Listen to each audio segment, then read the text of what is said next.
akan mendengarkan firman Tuhan yang akan disampaikan oleh Kak Nia. Shalom. Selamat malam semuanya, saudaraku yang terkasih dalam Tuhan. Tapi semenjak pandemi, semua menjadi berubah. Bahkan saya yakin dari setiap apa yang kita alami, dari keseharian kita, dalam setiap apapun yang kita lakukan, semuanya itu menjadi berubah. Entah itu berupa rencana, kebiasaan sehari-hari, atau apapun yang biasa kita lakukan, semuanya menjadi berubah.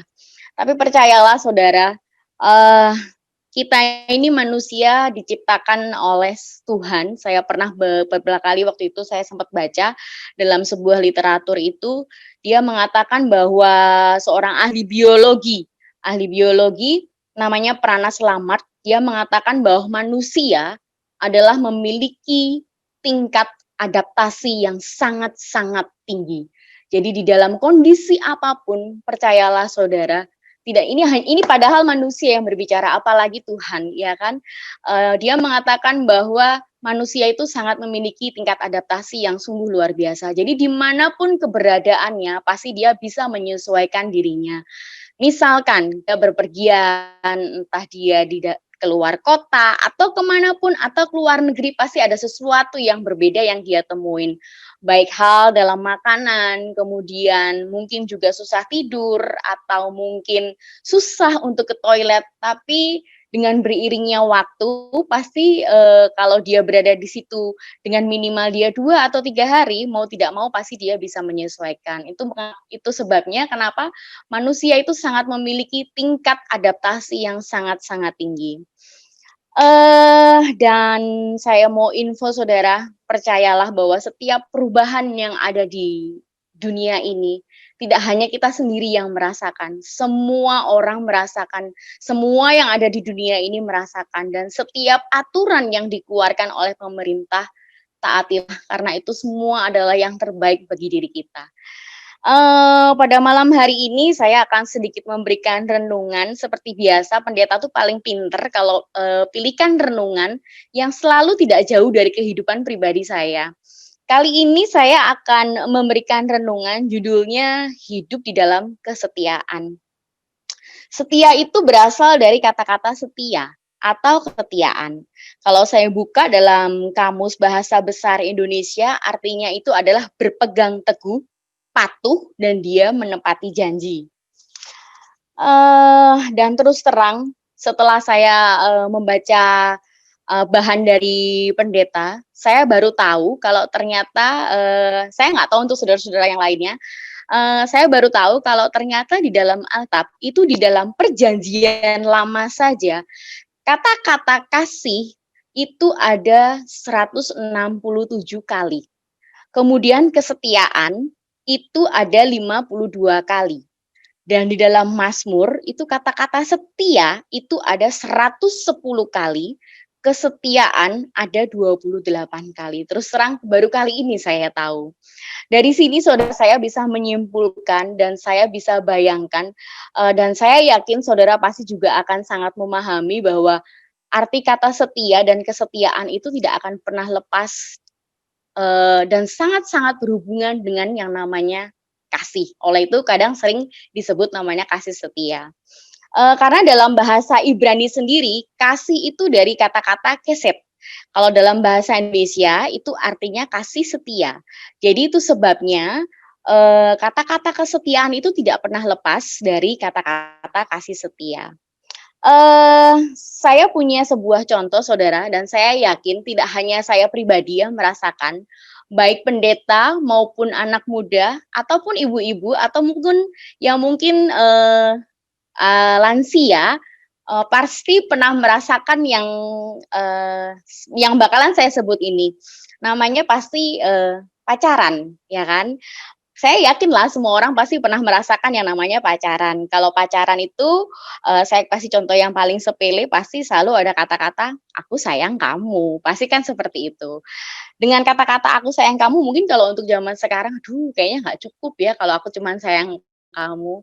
Jadi sebenarnya, arti "aku sayang kamu" itu sebenarnya kalau kita mau terapkan, itu ada kaitannya dengan kasih setia. Gimana sih cara kamu mencintai, bagaimana kamu caranya sayang, ya dengan seperti itu, dengan cara kamu lebih setia kepada pasanganmu, seperti itu contohnya. Saudara mungkin pernah ingat, kali pertama saya membawakan cerita itu pertama kali, saya bercerita tentang seekor anjing. Jadi ada sebuah kisah nyata, seekor anjing di Jepang, mungkin saudara pernah dengar, mungkin saudara ingat ya kan, betapa setianya seekor anjing kepada tuannya. Untuk pertama kalinya waktu itu saya bercerita untuk anak-anak dan terus terang saya sudah pernah lihat sendiri waktu itu ketika saya pergi ke Jepang, saya melihat sendiri patungnya sampai saat ini dia masih ada. Jadi patung itu dulu didirikan tahun 1934, namun karena ada Perang Dunia Kedua, akhirnya patung itu hancur. Dan setelah hancur, kemudian setelah Perang Dunia Kedua itu, karena orang-orang Jepang itu sangat meyakini tentang Hachiko itu tadi, akhirnya dibangun lagi tahun 1948. Dan mungkin saudara-saudara semua pernah tahu, pernah melihat, pernah mendengar kisah tentang Hachiko. Saya akan cerita sedikit saja tentang Hachiko. Sebenarnya Hachiko itu berasal dari kata hachi. Hachi itu menurut mereka artinya 8, sedangkan ko itu artinya adalah kasih sayang. Jadi hachiko itu artinya kasih sayang. Anjing ini dulu lahir tahun 1923 dan dia meninggal tahun 1935. Singkat cerita, saudara, anjing ini tuh ceritanya adalah dia tersesat. Sampai setelah dia tersesat itu dalam perjalanannya kurang lebih 20 jam, akhirnya dia tiba di sebuah stasiun yang ada di Tokyo. Anjing ini berlari kemana yang dia nggak ngerti, akhirnya dia sampai ditemukan oleh seorang profesor. Nah, kebetulan profesor ini dia sudah cukup usia, sekitar 53 tahun, dan dia mempunyai istrinya 39 tahun. Rupa-rupanya profesor ini memang dia pecinta anjing. Dia sudah beberapa kali memelihara anjing, tapi setiap kali dia memelihara anjing, anjing itu tidak pernah berumur panjang. Tidak pernah berumur panjang. Akhirnya dengan penuh kesabaran si profesor ini selalu mengajari anjing itu dari dia kecil sampai akhirnya dia besar. Yang diajarin caranya dia makan, caranya dia ngambil bola, caranya dia mengambil suatu barang, caranya dia duduk, apapun yang diajarin profesor selalu bisa dilakukan sama si Hachiko. Singkat cerita, saudara, setiap harinya, setiap kali profesor ini mau berangkat kerja, dia selalu berangkat naik train, dia selalu berangkat naik kereta, dan saking pinternya anjing ini, dia selalu mengantarkan. Kalau kita biasanya dianterin sama pasangan atau suami atau adik atau keluarga ya. Kalau ini dia nganterin adalah Hachiko. Jadi seekor anjing. Profesor ini kalau dia mau berangkat ke kantor, dia mau berangkat ke stasiun, yang nganter si Hachiko ini tadi. Sampai saking setiap hari dia tahu kesehariannya si profesornya ini, si tuannya ini, dia sampai tahu nih, oh ternyata profesorku tuh jam pulangnya jam segini. Akhirnya menjadi suatu kebiasaan, setiap pagi, setiap sore, Hachiko selalu mendampingi profesor. Akhirnya pada suatu hari, saudara, waktu itu profesor mau berangkat ke kantor, dia mau berangkat ngajar. Entah kenapa Hachiko hari itu tidak mau mengantarkan dia dan Hachiko selalu berusaha menghalangi dia supaya dia tidak berangkat kerja. Akhirnya si profesornya ini tanya, kamu mau nganterin aku nggak, dengan bahasa yang biasanya mereka terapin, kamu mau nganterin aku nggak? Hachi, Hachi, dia panggil gitu. Tapi Hachiko-nya ini nggak mau nganter. Hachiko-nya ini tetap diem terus di dalam rumahnya dia nggak mau nganter. Mungkin dia punya feeling yang kuat ya. Akhirnya tepat di hari itu juga tanggal 21 Mei tahun 1925, profesor itu meninggal dunia. Jadi pada saat Hachiko tidak mengantarkan dia untuk berangkat ke stasiun, hari itu juga profesor itu meninggal karena ada peredaran darah di otaknya tuh pecah. Akhirnya Hachiko seperti biasa dia tetap menunggu di mana tuannya itu datang, tapi tidak kunjung datang. Dia tidak kunjung datang sampai selama 10 tahun. Berganti hari, berganti minggu, berganti tahun, bahkan berganti musim. Di Jepang ada 4 musim, semuanya dia lewatin. Hachiko tetap setia menunggu di tempat itu. Bahkan dari dia kepanasan, dia kedinginan, dan sebagainya, dia tetap setia menunggu di situ selama kurang lebih 10 tahun. Akhirnya si Hachiko ini meninggal, kemudian karena saking terkenalnya si Hachiko ini, karena dia setiap hari selalu mengantarkan si profesor itu, jadi orang-orang sekitar di situ akhirnya sering memberikan dia makanan atau apapun, karena dia setiap hari selalu ada di situ, jadi dia sudah terbiasa. Akhirnya orang-orang di sana menginginkan untuk membuat sebuah patung yang menyatakan bahwa kasih setianya seorang anjing kepada tuannya. Hal ini mungkin bisa kita lihat, saudara, di dalam sebuah cerita di dalam Alkitab tentang kesetiaan Yakub menunggu Rahel selama kurang lebih 14 tahun, dan bahkan dia masih menunggu kembali 7 tahun. Sebelum saya menutup renungan yang sangat singkat ini, saudara, contoh kesetiaan di dalam kehidupan sehari-hari itu banyak kita temuin. Setia di dalam pekerjaan, artinya biasanya kita sebut namanya loyal. Kemudian setia kepada pasangan, entah itu pacar, entah itu keluarga, suami, istri, atau apapun. Setia dengan teman-teman dan semua hal. Dan masih banyak sekali contoh-contoh bentuk kesetiaan. Saya punya 3 ayat yang sangat-sangat bagus dan saya akan bacakan. Ini terdapat di dalam Roma 3 ayat 3 dan 4 saya akan bacakan. Jadi, bagaimana jika di antara mereka ada yang tidak setia? Dapatkah kesetiaan itu membatalkan kesetiaan Allah? Sekali-kali tidak. Sebaliknya, Allah adalah benar dan semua manusia pembohong, seperti ada tertulis, supaya engkau ternyata benar dalam segala firman-Mu dan menang jika engkau dihakimi. Bayangkan, saudara, kita nggak setia aja, Tuhan setia loh sama kita, ya kan? Kemudian Mazmur 103. Mazmur 103 ayat 8 hingga 13 saya akan bacakan. Tuhan adalah penyayang dan pengasih, panjang sabar dan berlimpah kasih setia. Tidak selalu ia menuntut dan tidak untuk selama-lamanya ia mendendam. Tidak dilakukannya kepada kita setimpal dengan dosa kita dan tidak dibalasnya kepada kita setimpal dengan kesalahan kita. Tetapi setinggi-tinggi langit di atas bumi, demikian besar kasih setianya atas orang-orang yang takut akan Dia. Sejauh timur dari barat, demikian dijauhkannya daripada kita pelanggaran kita. Seperti Bapa sayang kepada anak-anaknya, demikian Tuhan sayang kepada orang-orang yang takut akan Dia. Dan ayat yang terakhir adalah di Ratapan 3. Ratapan 3.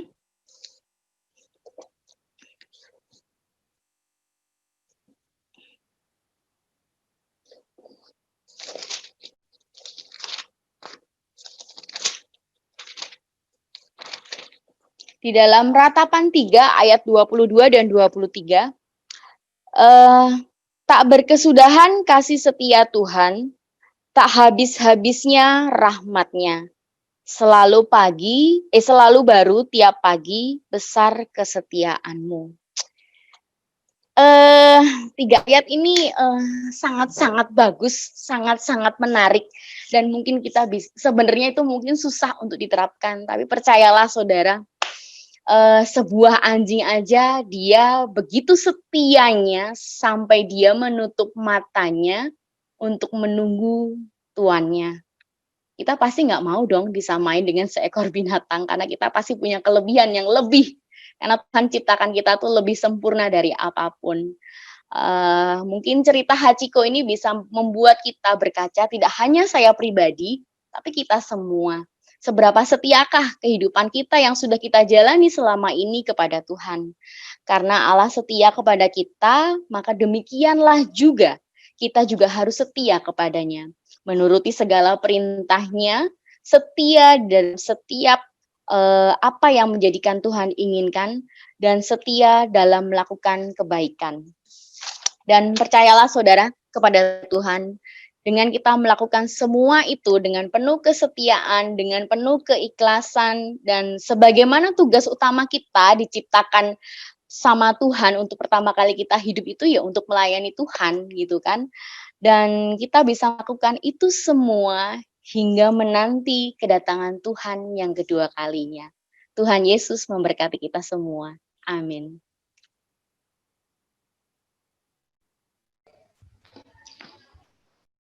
Tentunya kita semua mengucapkan terima kasih kepada Kak Nia yang telah menyampaikan firman Tuhan kepada kita tentang kesetiaan kita kepada Tuhan. Kiranya kita boleh meminta tuntunan kuasa Tuhan untuk boleh mempraktekkan firman ini dalam kehidupan kami sehingga kehidupan kita hari lebih hari kita bisa lebih setia kepada Tuhan. Kita akan menutup ibadah kita pada malam hari ini dengan menyanyikan lagu Sion nomor 89, Besarlah ya Tuhan kasih setiamu. Mungkin pendeta bisa ditampilkan teksnya.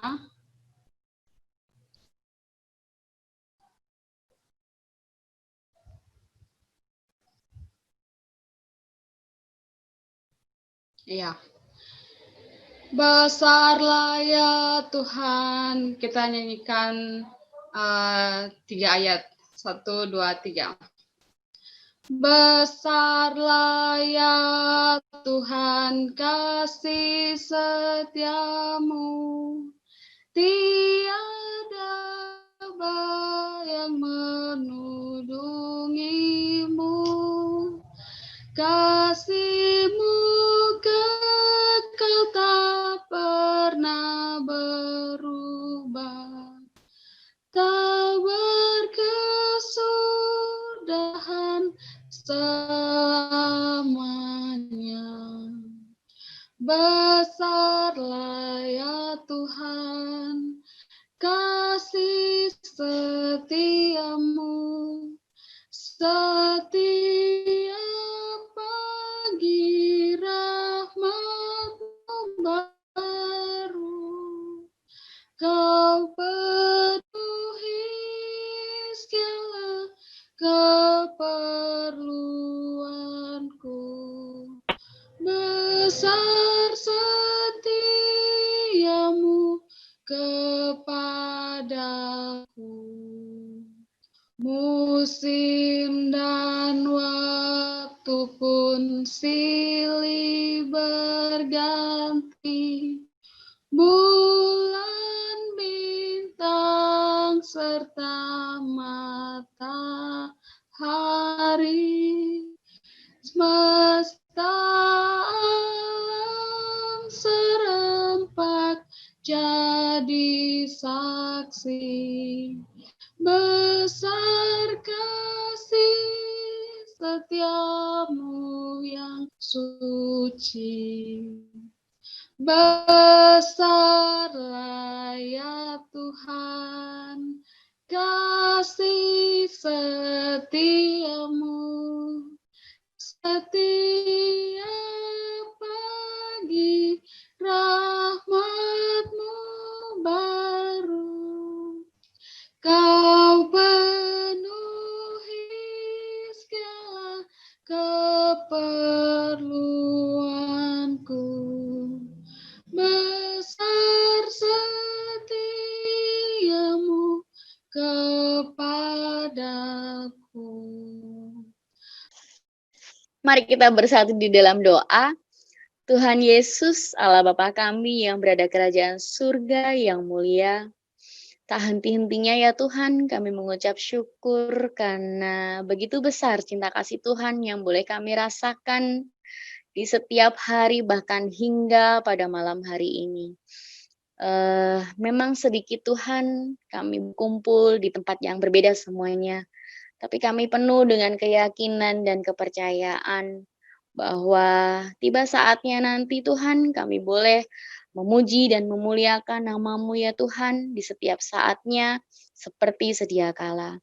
Ajarilah kami ya Tuhan, masing-masing pribadi kami ya Tuhan, untuk selalu setia sesuai dengan apa yang Engkau harapkan.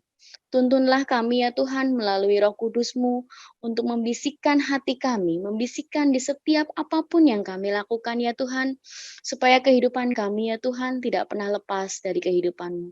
Ajarilah kami ya Tuhan untuk selalu tetap setia dalam hal apapun ya Tuhan, terlebih untuk memuliakan nama-Mu. Jagai kami setiap hari ya Tuhan, menjauhkan kami dari mara bahaya apapun, menjauhkan kami dari sakit penyakit apapun ya Tuhan, dan pertemukan kami ya Tuhan pada di hari Sabat yang akan datang, dan Kau akan menjagai kami di sepanjang setengah minggu yang akan datang. Kiranya Tuhan Yesus selalu menyertai kami. Di dalam nama Tuhan Yesus kami sudah berdoa dan selalu mengucapkan syukur. Amin.